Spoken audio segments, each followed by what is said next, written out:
6h46 sur RMC, votre invité Jean-Jacques Bourdin. Jean-Claude Janson, pâtissier, chocolatier, traiteur à Lens, dans le Pas-de-Calais. Jean-Claude Janson, bonjour. Bonjour. Merci d'être avec nous. Vendredi soir, il est 22h30. Un homme est victime d'un coup de couteau rue Albert Ier, non loin de la Grand Place de Béthune, dans le Pas-de-Calais. Il est gravement blessé. Une mère de famille n'hésite pas à intervenir. En fait, l'homme a été victime d'un coup de couteau parce qu'il y avait bagarre. Et cette mère de famille n'hésite pas à intervenir avec son fils de 16 ans. Au milieu de la bagarre, elle sépare les deux hommes qui se trouvaient au sol. Elle appelle les secours. Des dizaines de personnes se trouvaient sur la Grand Place de Béthune, mais personne n'a bougé. Vous avez lu l'histoire de cette femme dans La Voix du Nord, c'est cela? C'est ça, dimanche matin. Dimanche matin, vous lisez l'histoire de cette femme.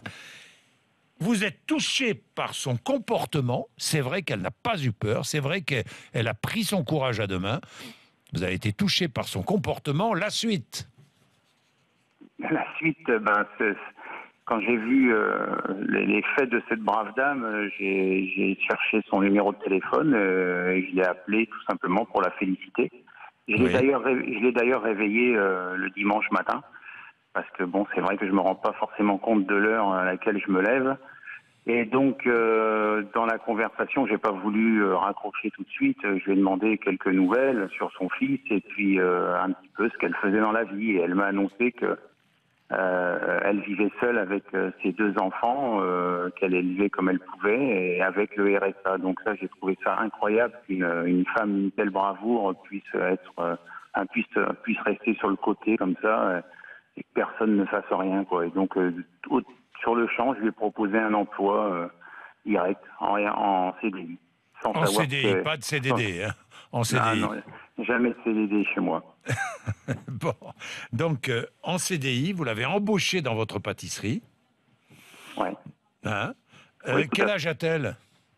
Je sais pas son âge, je la connais pas, mais je sais que c'est une brave personne et moi je me suis toujours entouré de gens comme ça et là ma réussite vient de là tout simplement, de l'écoute des gens qui sont autour de moi, de leur professionnalisme et de bien vouloir me suivre dans mes idées farfelues et me permettre de m'exprimer. Vous avez déjà 16 employés, tous en CDI. Elle sera donc la 17e. Elle commence quand? Le temps de faire les formalités et qu'elle me donne ses horaires de train et que je puisse adapter ses heures de travail en rapport de ses horaires de transport. Je pense que ça peut se faire dans 6-7 jours. 6-7 jours. Elle est enthousiaste, j'imagine, non?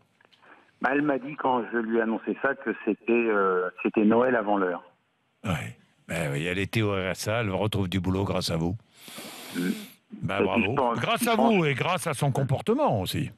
Oui, tout à fait, évidemment. Moi, je pense que j'ai rien par rapport au courage de cette dame, j'ai rien à envier parce que c'est extraordinaire de réagir comme ça. Moi, mon épouse a été dans une situation comme ça il y a 6 mois, en gare de Lens.